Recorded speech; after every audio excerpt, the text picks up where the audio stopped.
Aux confins du désert caniculaire du Kalahari s'étend une vaste oasis, terre d'accueil des grands animaux d'Afrique et lieu d'émerveillement pour les amoureux de la nature.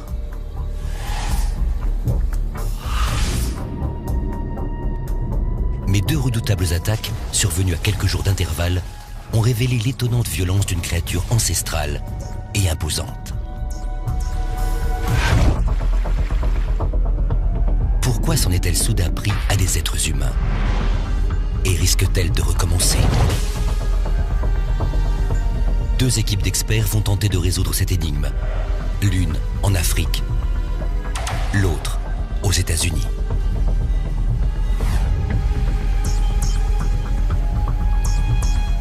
Leur tâche, trouver des indices susceptibles d'éclaircir le mystère de ces deux attaques mortelles.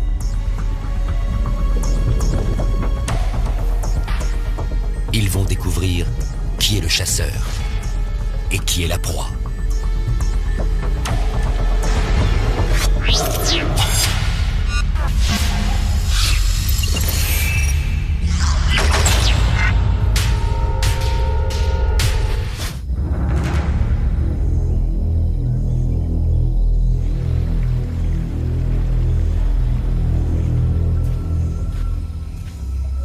Nous sommes en décembre.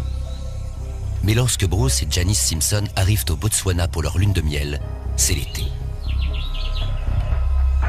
Ils ont choisi pour l'occasion un endroit considéré par beaucoup comme le dernier et le plus beau paradis d'Afrique. Le delta de l'Okavango.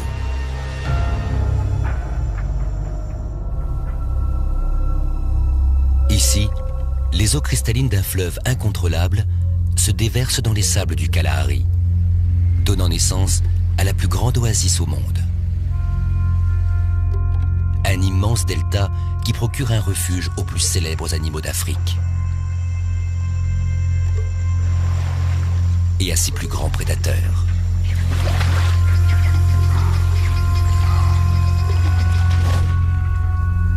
Au bout de quelques jours, Bruce et Janice partent à la découverte de cette vie sauvage en compagnie d'un guide.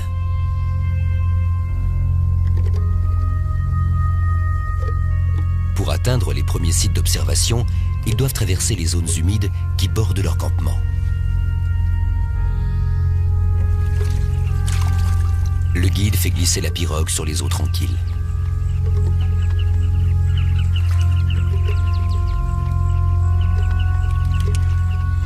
Calme et silence, des conditions idéales pour voir de près les animaux.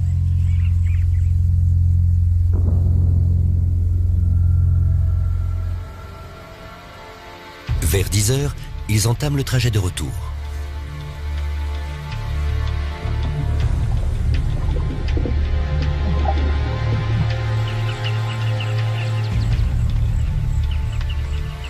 La faune sauvage se montre discrète.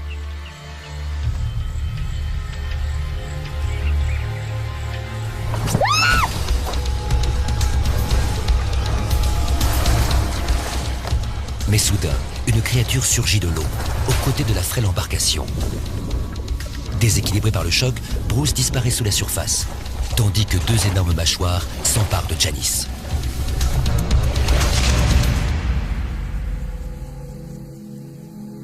La lune de miel a viré au cauchemar.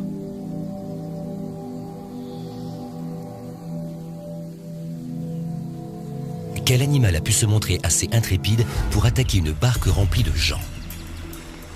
Un prédateur règne en maître sur les eaux de l'Okavango. C'est le crocodile du Nil.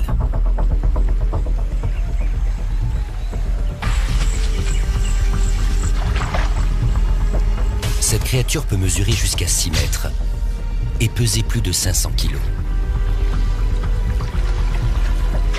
En se refermant, ces puissantes mâchoires dotées d'une rangée de dents de 5 cm de long exercent une force de 1000 kg.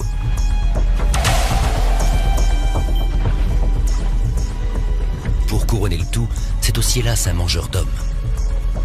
En Ouganda, un crocodile géant est soupçonné d'avoir tué plus de 80 personnes. Il est donc tout à fait plausible qu'un de ses congénères ait attaqué Janice. Mais le récit de son mari évoque une toute autre créature. Tout ce que j'ai vu en me retournant, c'est une grosse masse grise, à 1,50 m de moi. Je dirais qu'il avait un corps énorme, aussi large que cette partie du canoë, où Janice et moi étions assis, l'un derrière l'autre.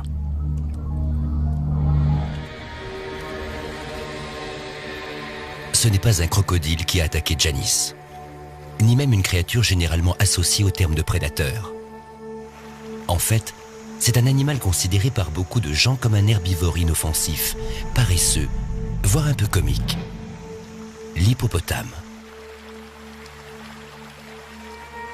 Mais cette image d'animal léthargique est un leurre.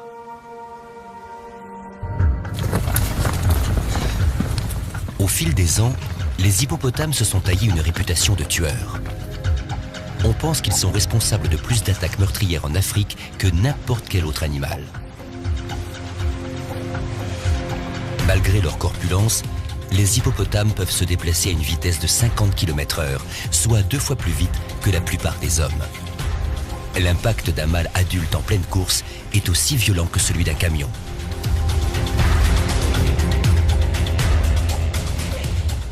Face à l'adversaire, les défenses situées à l'intérieur de leurs énormes mâchoires s'avèrent d'une redoutable efficacité.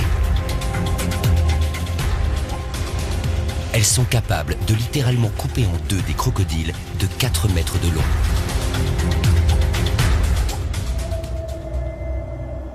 C'est lui, l'animal inattendu, qui a attaqué la pirogue des jeunes mariés. Le choc a produit un bruit un peu semblable à celui d'un accident de voiture. Et l'instant d'après, j'étais sous l'eau. Je ne voyais rien. Bruce essaie tant bien que mal de se redresser.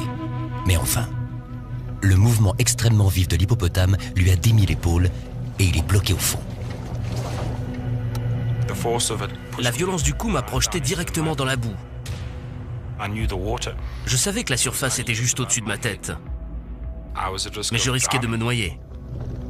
Il parvient enfin à se libérer. J'ai commencé par chercher ma femme, mais je ne la voyais nulle part.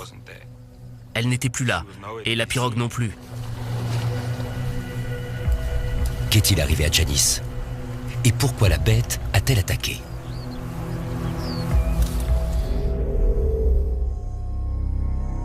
Les hippopotames s'emparent malheureusement de vies humaines dans toute l'Afrique. Mais l'on dispose de peu de détails sur ces tragédies.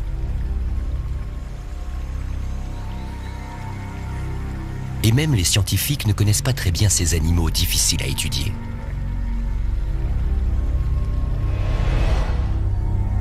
L'attaque dont Bruce et Janice ont été victimes paraît à première vue un acte aussi isolé qu'inattendu. Mais dès la semaine suivante, alors que le soleil commence à décliner, un incident se produit sur un autre bras de l'Okavango.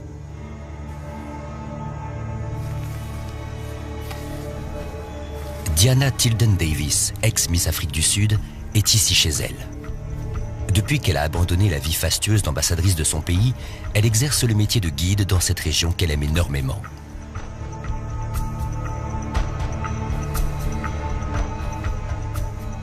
En ce moment même, elle est en train de boucler le tournage d'un documentaire destiné à montrer au monde entier l'exceptionnelle beauté du delta, mais aussi sa fragilité.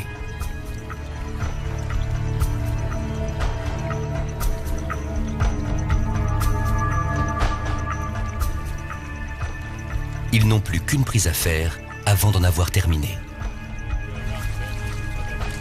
Le réalisateur maintient la pirogue stable pour la caméra et Diana la fait avancer. Tout à coup, à quelques mètres, un hippopotame apparaît et charge.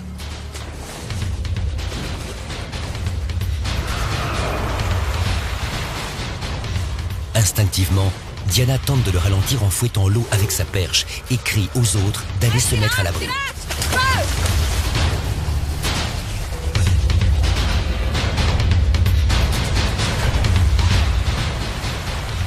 Elle reste seule face à la bête féroce.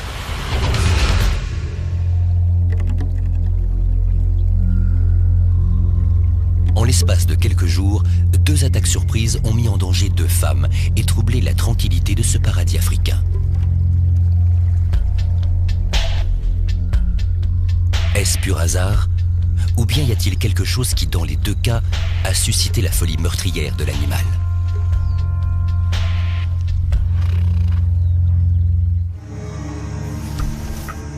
Les 2 femmes prises au piège dans le delta de l'Okavango ont-elles été victimes d'une erreur accidentelle ou d'une attaque délibérée?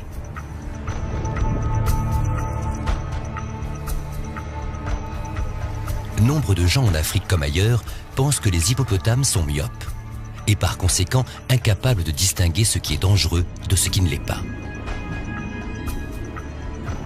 Dans ce cas, il se peut qu'ils n'aient pas vu clairement les mokoros, ces petites pirogues traditionnelles, et qu'ils aient pensé avoir affaire à des crocodiles avançant sur l'eau.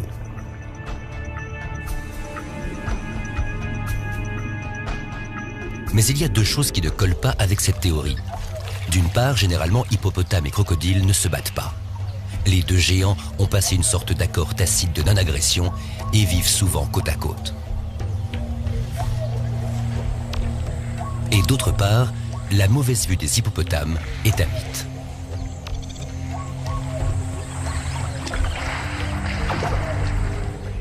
Les hippos sont-ils vraiment myopes? On n'en a aucune preuve. Le professeur Bill Barklow étudie les hippopotames depuis des dizaines d'années. Si je suis dehors la nuit et que je braque ma torche sur la figure d'un hippopotame, ses yeux brillent comme ceux d'un chevreuil dans les phares d'une voiture. Ils ont une petite membrane dans l'œil qui réfléchit la lumière et leur permet de mieux voir la nuit. Personne n'a été encore en mesure de tester la vision de l'hippopotame. Mais d'autres animaux avec des yeux phosphorescents, comme le chien par exemple, possèdent d'étonnantes facultés visuelles. On a fait beaucoup d'études sur les chiens, et il s'avère qu'ils ont une vision nocturne incroyablement bonne. Il est donc probable que les hippopotames voient aussi bien qu'eux dans le noir. Le professeur Greg Erickson est biologiste à l'université de Floride. Les chiens et les chats qui ont une bonne vision nocturne ont aussi une bonne vision diurne. Il n'y a donc aucune raison de penser qu'il en va différemment pour les hippopotames. À mon avis, ils voient aussi bien que nous le jour, et beaucoup mieux la nuit. Si aucune des 2 attaques ne peut être due à la mauvaise vue des hippopotames, certains détails dans le récit de Simpson suggèrent une autre possibilité.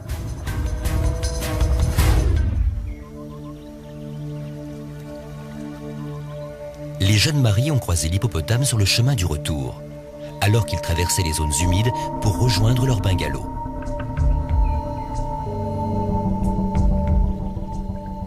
Mais en cours de route, ils ont rencontré un obstacle qui les a obligés à bifurquer.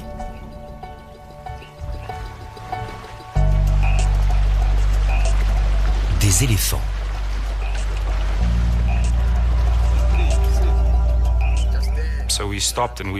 On s'est arrêté et on a attendu un petit moment. Notre guide tapait sa perche contre le mokoro pour faire du bruit et essayer de les faire bouger de là. Nous avons dû patienter environ 5 ou 6 minutes, et puis Jane et moi, nous lui avons dit « S'il y a un autre chemin pour rentrer, allons-y, prenons-le. » Le guide éloigne alors le mokoro des géants. Et nous avons cherché un autre canal qui nous permettrait de traverser cette zone humide pour retourner au campement. Ils en trouvent un, mais beaucoup plus étroit, à peine plus large que l'envergure d'un homme, et pris en étau par d'épais taillis de roseaux. Et c'est un peu plus loin, dans ce canal, qu'est tapi l'hippopotame.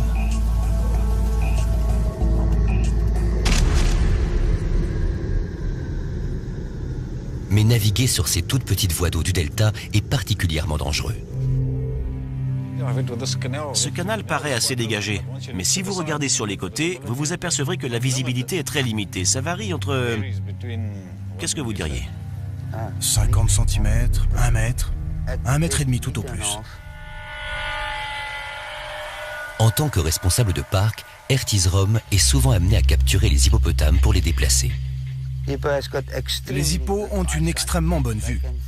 Ils sont capables de vous repérer à 200 mètres. Mais dans un environnement comme celui-ci, la visibilité est limitée au maximum à 1 ou 2 mètres. Il est impossible de voir au-delà. La visibilité est un vrai problème. Johan Extin est conseiller écologiste pour un parc naturel d'Afrique du Sud. Les yeux de l'hippo étant au niveau de l'eau, il voit encore moins que nous, parce que nous, au moins, nous avons un peu de profondeur de champ. Malgré son excellente vue, l'hippopotame devait être gêné par ses épais roseaux. Il lui était donc très difficile, si ce n'est impossible, de voir les gens qui approchaient en pirogue.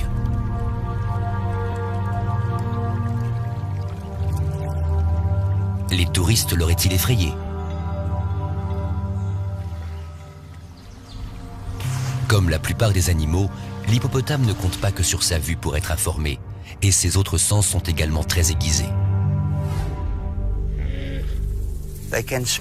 Il peut détecter votre odeur à 100 mètres. Au moindre changement du vent, il sait immédiatement que vous êtes là. Quant à son ouïe, le plus léger frôlement d'un tissu contre un quelconque objet leur révèle une activité humaine. Alors je ne vois pas comment un tel animal n'aurait pas senti la présence des hommes ici. L'hippopotame devait donc savoir que des gens approchaient. Mais cela n'explique pas pourquoi il les a attaqués. Les hippopotames ont plutôt tendance à prendre la fuite qu'à rester sur place ou combattre. Ce sont des animaux timides et nerveux qui préfèrent autant que possible éviter tout contact avec les hommes. Alors pourquoi celui-ci ne s'est-il pas enfui? Peut-être parce qu'il protégeait son bout de territoire. Les mâles sont en effet extrêmement territoriaux dans l'eau et défendent leur espace par l'intimidation ou la violence.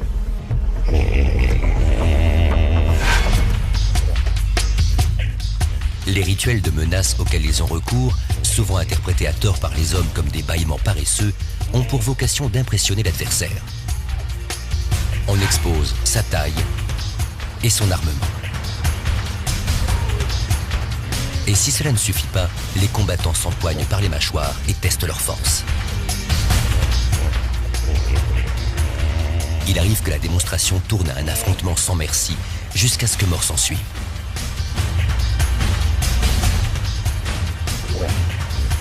Leurs mâchoires sont parfaitement équipées pour ces combats.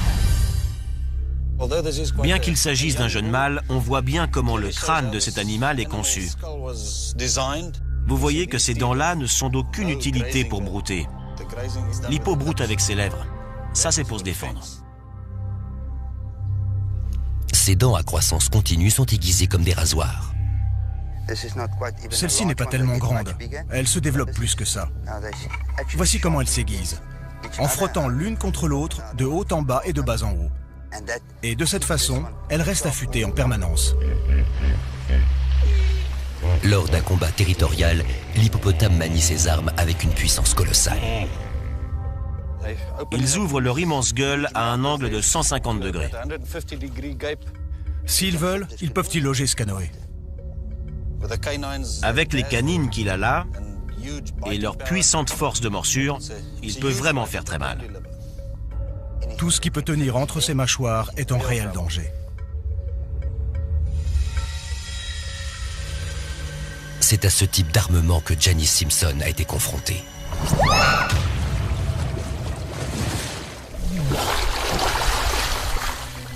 Bruce cherche désespérément sa femme et finit par la voir.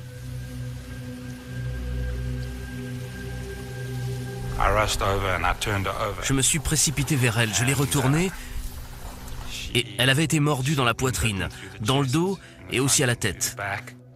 Elle perdait énormément de sang. Il y en avait partout.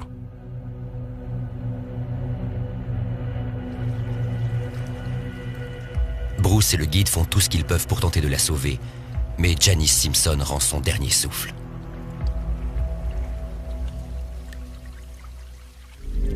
Après le drame, Bruce s'est souvenu d'un détail troublant qui remet en question l'idée que l'hippopotame aurait attaqué pour défendre son territoire.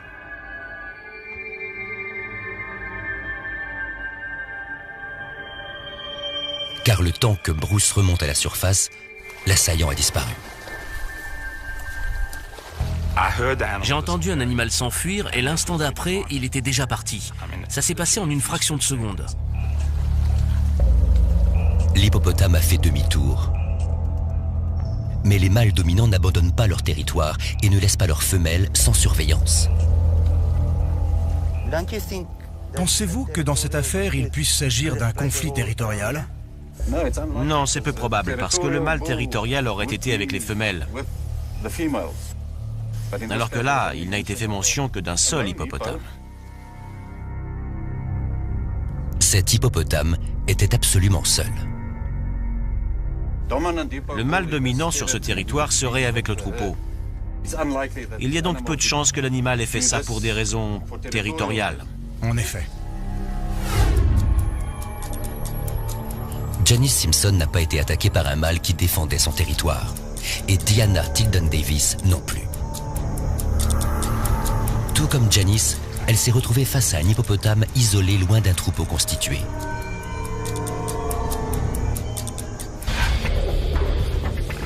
Sauf que là, l'animal poursuit son assaut. Diana réussit à repousser une première fois l'hippopotame, mais il charge à nouveau et vient se jeter contre l'embarcation.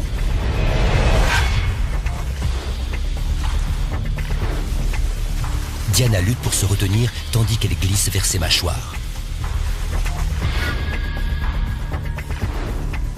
Pourquoi l'hippopotame a-t-il attaqué, si ce n'était pas pour défendre son territoire? Et pourquoi un tel acharnement?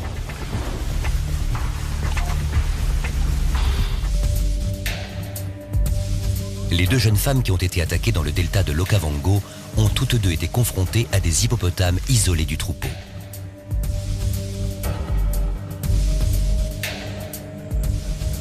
En règle générale, ces animaux ne vivent pas seuls. Ils se rassemblent en groupe et n'abandonnent que rarement le confort et la sécurité du troupeau. La question que je me pose, c'est pourquoi cet animal était-il seul, isolé des autres? Un autre incident impliquant un hippopotame isolé suggère une éventuelle explication à cet état de fait inhabituel. Danny Maini est venu passer le week-end avec sa famille dans le parc national sud-africain Kruger. Et dès le premier jour, sa nièce Anina lui demande une faveur. Anina voulait aller voir les hippopotames au petit matin. Il s'arrête sur une butte pour observer un gros troupeau d'hippopotames assoupis dans la rivière en contrebas. Les animaux paraissent calmes et Danny et Anina sont ravis du spectacle qui leur est offert. Ils restent là un quart d'heure environ puis repartent. En chemin, ils rencontrent la femme de Danny, Anaki. Et tous trois décident d'explorer un peu le coin.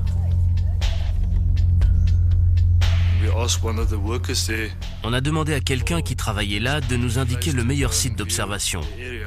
Et il nous a indiqué un lac de retenue.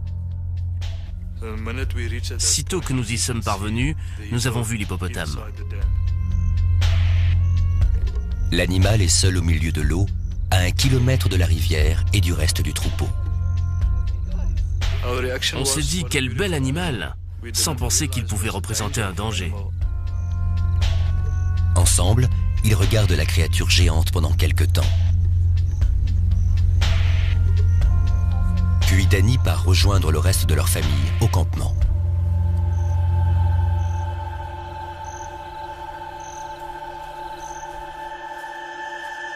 Il marche environ 5 minutes quand il entend un hurlement.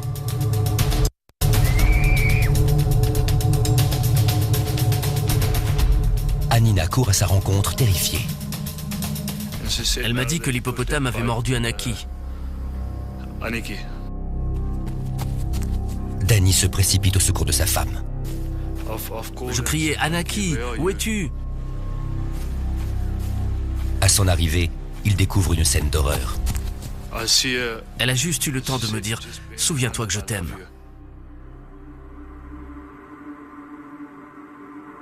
Anaki Maini mourra dans les minutes qui suivent.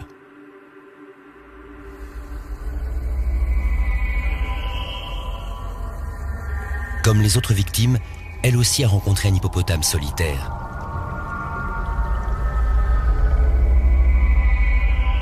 Mais en filmant son tueur, elle a peut-être capté un indice qui expliquerait pourquoi il l'a attaqué. Voici les images prises par Anna Kimaini le matin du drame. Pour l'instant, cet hippopotame semble se comporter tout à fait normalement. Il se repose dans l'eau près des roseaux. Il y a juste assez de profondeur pour qu'il puisse respirer en levant la tête. À ce stade, l'animal ne paraît pas nerveux. Non, il a l'air plutôt heureux et en aucun cas agressif. Mais en visionnant les dernières images, on comprend mieux pourquoi ce placide hippopotame est soudain devenu meurtrier. Regardez là, il y a un bébé hippo. Il est même tout petit. À cause de lui, sa mère est un danger potentiel. Cette femelle veille sur son petit, n'est-ce pas? Oui. Les mères avec leurs petits sont prêtes à attaquer tout ce qui s'en approche, homme ou bête. Durant cette période, elles sont très agressives. Les animaux solitaires qui s'en sont pris à Janice et Diana étaient-ils aussi des mères protégeant leurs petits? Si les hippopotames adultes n'ont pas grand-chose à craindre des prédateurs, leur progéniture est une proie facile. Lions, hyènes et même pythons se jetteraient volontiers sur ces petits gabarits de 50 kilos. Être mère requiert une grande vigilance, y compris vis-à-vis des autres hippopotames. En général, elles s'éloignent du gros du troupeau et font parfois jusqu'à 1 kilomètre pour aller se mettre à l'abri dans un coin d'eau isolé. Le plus grand danger pour un bébé hippo, c'est d'être piétiné par ses congénères. Mais de récentes découvertes montrent que les adultes représentent à plus d'un titre une menace. On sait aujourd'hui que les hippopotames mâles tuent délibérément des bébés d'autres mâles. Cet infanticide rend la femelle apte à se reproduire plus vite. Et cela fait moins de concurrents pour la future descendance de l'étalon.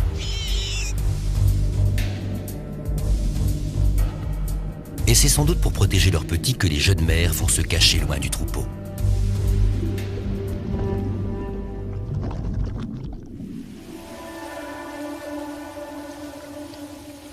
Bien que les attaques dans le delta aient été le fait d'hippopotames isolés, il semble peu probable qu'on puisse les imputer à des mères inquiètes, car aucun des deux emplacements ne convenait à des petits.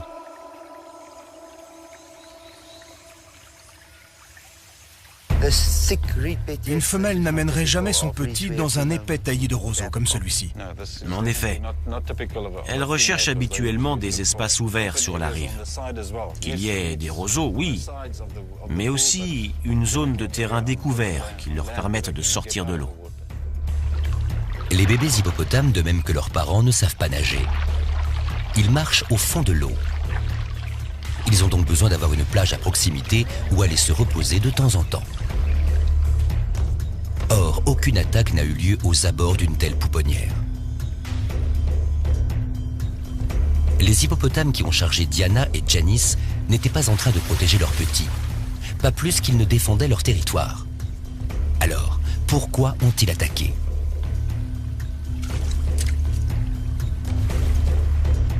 Pour Diana, l'issue aurait pu être fatale. L'animal ne s'est pas laissé impressionner par ses coups de perche et il est revenu à la charge une seconde fois.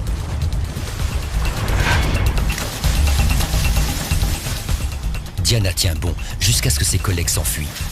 Mais elle finit par glisser et sa jambe se retrouve à portée des crocs de l'hippopotame. Une seule morsure suffit pour pratiquement sectionner sa cuisse gauche. Et l'animal ne fléchit pas.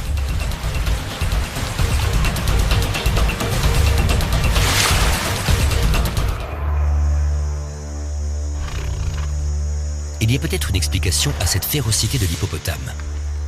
En plus de l'infanticide, les scientifiques ont découvert chez eux un autre comportement étrange.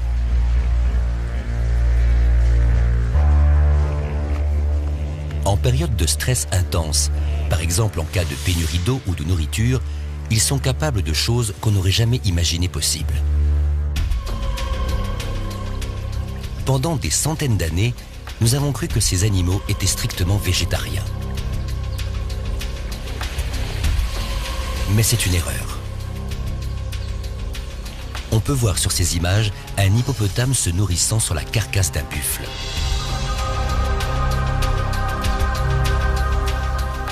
Transformés en charognards, il leur arrive aussi de manger les restes de leurs propres congénères. À en croire certaines sources, ils deviennent parfois eux-mêmes prédateurs, tuant des proies pour se nourrir.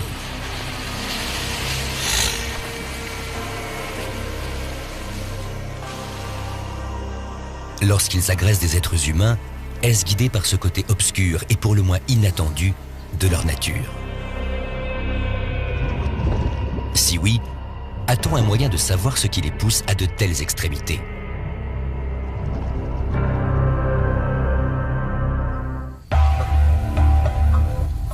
Certaines personnes se demandent si les 2 attaques survenues dans le delta de l'Okavango ne pourraient pas s'expliquer par les mauvaises conditions de vie des hippopotames, qui les obligent à commettre des actes désespérés.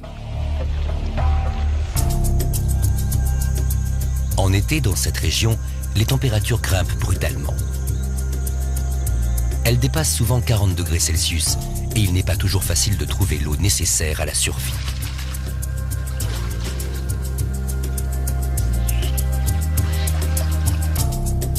Les 2 attaques d'hippopotames se sont produites en décembre, période d'ordinaire marquée par le retour des pluies. Mais cette année-là, elles tardaient à venir et la région était touchée par une terrible sécheresse.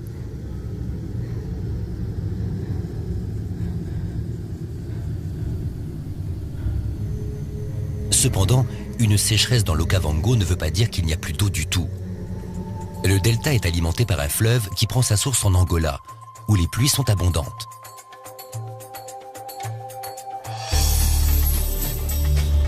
Ces eaux de crue descendent le fleuve et se déploient dans la plaine, permettant ainsi à l'oasis de survivre.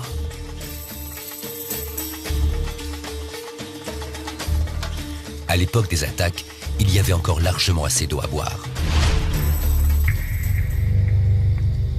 Les hippopotames n'étaient donc pas stressés au point d'agresser. Alors pourquoi s'en sont-ils pris à Janice et Diana? Ce que l'on sait pour l'instant, c'est qu'ils n'ont pas réagi à quelque chose qui menaçait leur territoire ou leur progéniture, ni même à un stress environnemental. Il faut peut-être alors chercher l'explication non pas dans leur comportement à eux, mais dans celui des hommes. Un autre incident confirme cette hypothèse.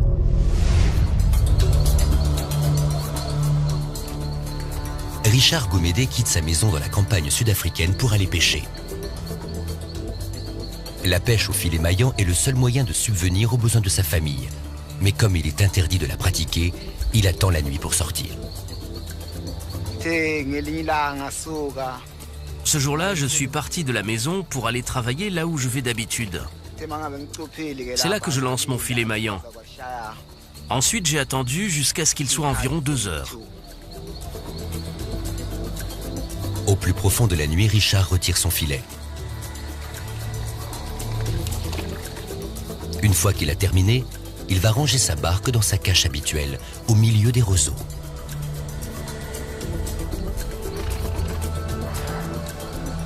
Et soudain,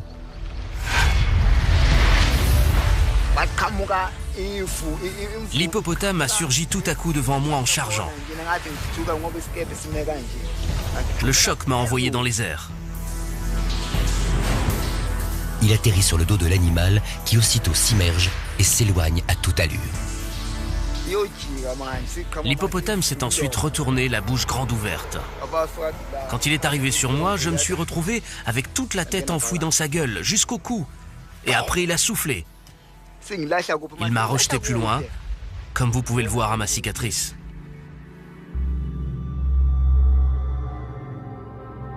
Par miracle, Richard Gomede s'en sort avec juste quelques petites blessures.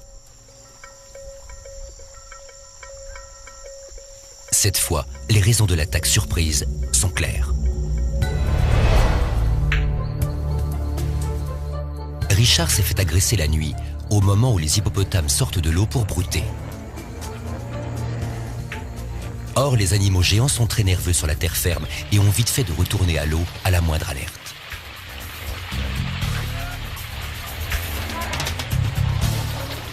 Si quelque chose leur coupe la retraite, ils se sentent pris au piège et peuvent alors devenir très dangereux.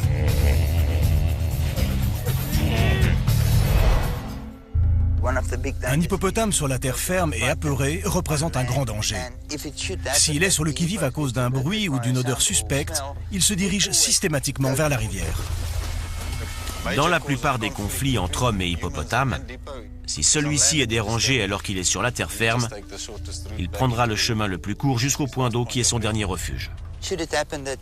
Et si par hasard vous vous trouvez sur sa route, dans ce cas, il va foncer sur vous. Richard Gomédé a-t-il fait barrage avec sa pirogue entre l'hippopotame et l'eau? Il venait des buissons, c'est sûr, et il a continué à charger dans l'eau. L'arrivée de Richard a effrayé l'animal, et comme il l'a malencontreusement empêché de regagner la rivière, il a chargé.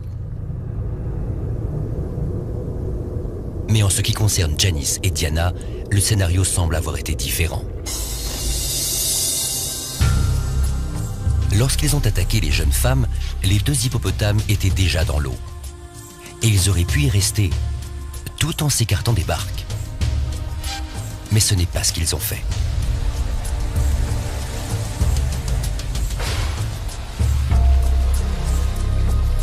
En fait, l'hippopotame qui a tué Janice Simpson s'est rué hors de l'eau après l'avoir attaqué. On voyait très bien l'endroit où il avait grimpé sur la terre ferme. Pourquoi l'animal a-t-il quitté son refuge? Cela dépend peut-être du genre de signal qu'il a perçu. Ami ou ennemi?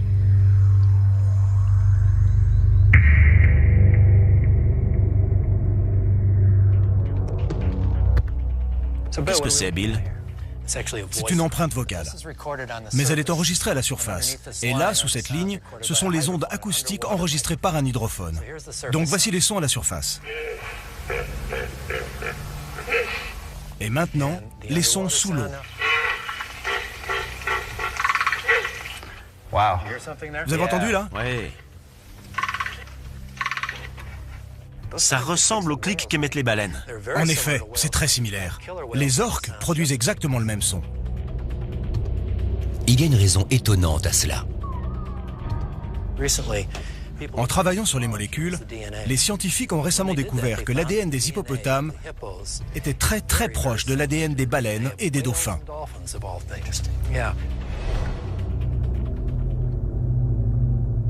Selon de récentes analyses d'ADN, les plus proches parents de l'hippopotame ne seraient pas les cochons, comme nous l'avons longtemps cru, mais les baleines et les dauphins.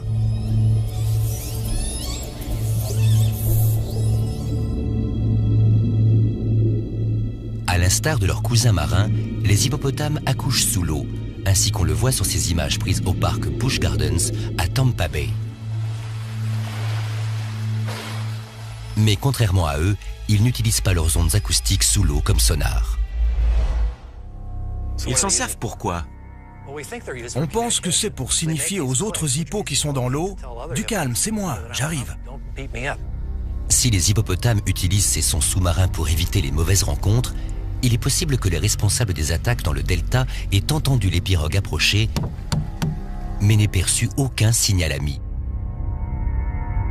Et par conséquent, ils auraient considéré les humains comme une menace.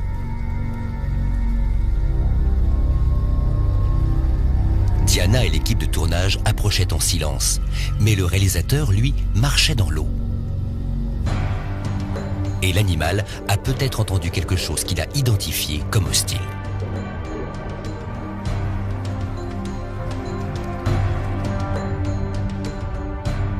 Les hippopotames ferment leurs oreilles sous l'eau, mais cela ne veut pas dire qu'ils n'entendent pas.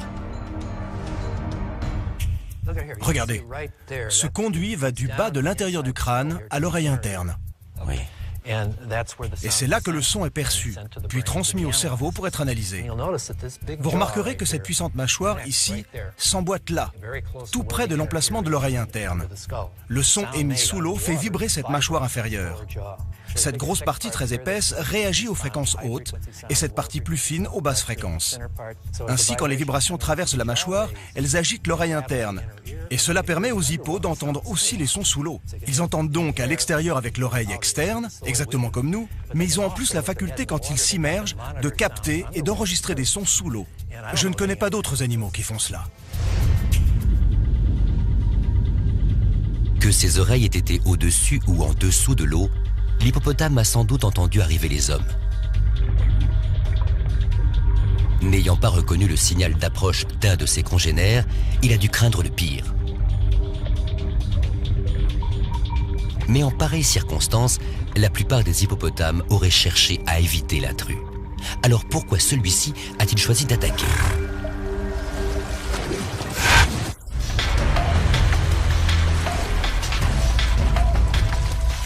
L'animal qui a agressé Diana Tigdan Davis s'est acharné sur la pirogue jusqu'à ce qu'un membre de l'équipe envoie une fusée éclairante.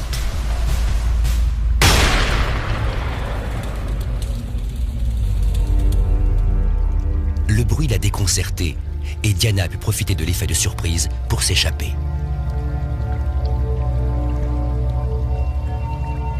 Un peu plus tard, elle s'est souvenue d'un incident qui a son importance. À cet endroit-là, la rivière était peu profonde. Quand l'hippopotame s'est levé, il avait toute la tête au-dessus de l'eau. Il n'y avait pas beaucoup d'eau pour un hippo. Son habitat ordinaire, c'est une eau suffisamment profonde pour qu'il puisse s'immerger complètement. Lorsqu'ils se sentent menacés, les hippopotames disparaissent sous l'eau, où ils peuvent rester jusqu'à 8 minutes en apnée. Mais comment se cacher dans les eaux peu profondes ? Un hippo fait à peu près cette hauteur. Donc, même s'il voulait se coucher au fond, un tiers de son corps aurait dépassé de l'eau. Pour qu'il s'immerge, il aurait fallu qu'il y ait une dénivellation au fond de ce chenal.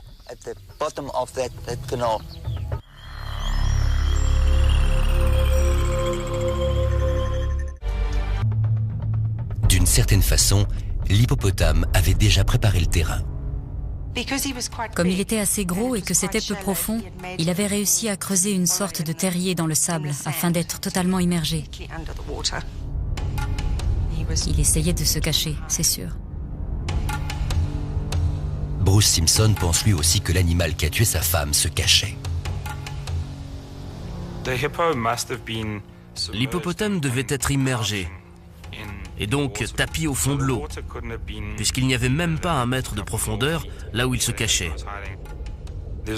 Il ne pouvait pas se tenir autrement qu'allongé.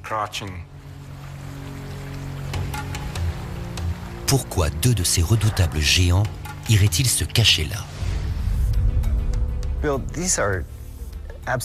J'ai du mal à imaginer que ces animaux absolument formidables, qui sont énormes et munis de terribles défenses, puissent avoir des ennemis naturels.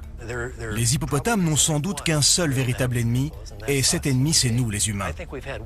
Cela fait 50 000 ans que nous disposons d'armes pour les tuer. Il s'était donc peut-être caché pour échapper à un adversaire ancestral. Cela représente environ 5000 générations d'hippopotames, ce qui est beaucoup.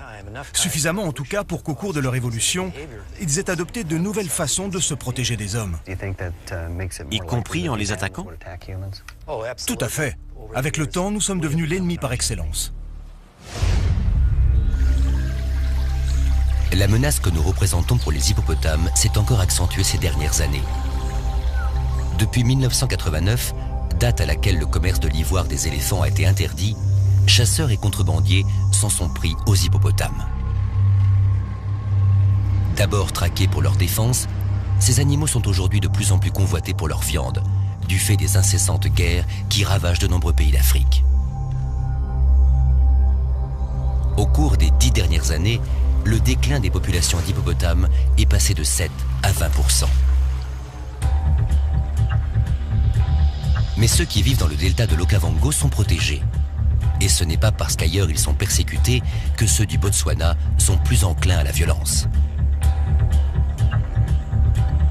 qu'est-ce qui a donc bien pu, en l'espace d'une semaine, pousser 2 d'entre eux à essayer de se cacher pour finalement décider d'attaquer?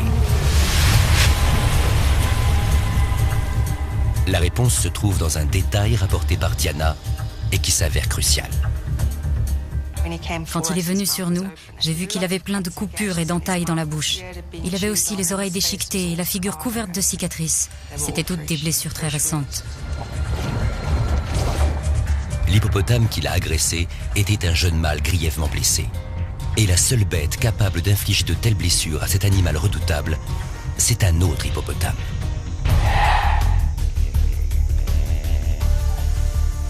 Même si les combats entre grands mâles peuvent survenir en n'importe quelle période, cette année-là, ils ont été particulièrement nombreux et violents en décembre. Où que vous alliez, vous les entendiez se battre. Bruce Simpson raconte la même chose. Il y avait beaucoup de bagarres entre les hippopotames. Il y a une explication naturelle à cette agressivité.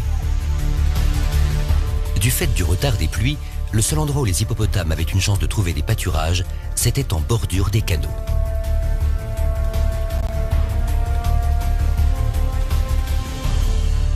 Autrement dit, c'était la cohabitation forcée. Je n'ai même pas essayé de les compter. Ce qui m'a frappé, c'est cette énorme densité de population. Mais cette forte concentration d'appétit vorace a engendré un nouveau problème. Comme les territoires sont tout petits, les pâtures ont vite été appauvries.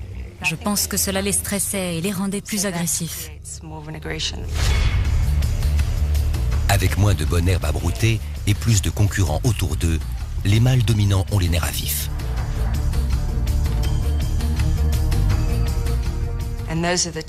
C'est la période où les hippopotames deviennent très territoriaux et où de nombreuses bagarres éclatent.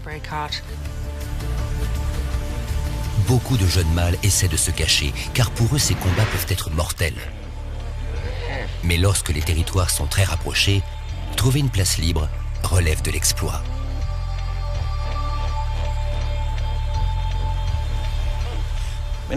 Les jeunes hippopotames, notamment en cette période de l'année où ils sont chassés des gros troupeaux, ont le corps couvert de blessures. On les voit souvent dans des eaux peu profondes comme celle-là, où ils trouvent un abri au milieu des roseaux. Blessés, ensanglantés et peut-être terrifiés à l'idée de mourir sous les coups des grands mâles, ces jeunes hippopotames traqués restent tapis dans leur coin jusqu'au tout dernier moment, en espérant que celui qui les menace va passer sans les voir. Mais si la rencontre a lieu, ils défendent leur vie et attaquent les hommes qui sont passés sans le vouloir trop près d'eux.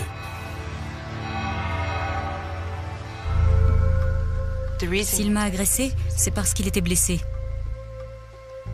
Un animal blessé est totalement imprévisible. C'est l'instinct de survie. Diana Tilden Davis s'est elle aussi battue pour vivre. Après 2 ans de rééducation pour retrouver l'usage de sa jambe miraculeusement sauvée, elle ne pensait qu'à une chose, retourner dans son cher delta et revoir les hippopotames.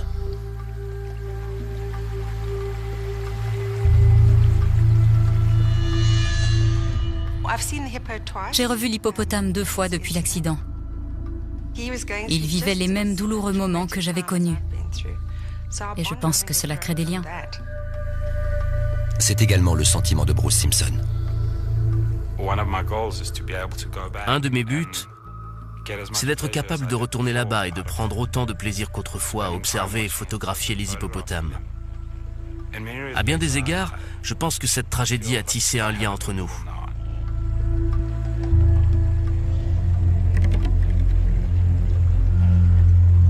Il se peut que la relation entre les hommes et les hippopotames demeure à jamais difficile. Le besoin en eau fraîche des animaux ne saurait aller de pair avec une population humaine en perpétuelle croissance.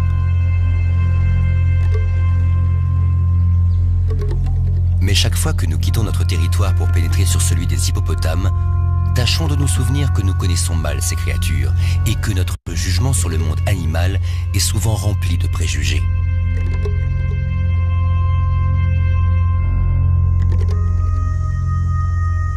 Si nous, les hommes, nous perdons de vue que d'autres animaux ont des vies aussi singulières et compliquées que les nôtres, nous risquons d'être dépossédés de notre rôle de chasseurs et de devenir les proies.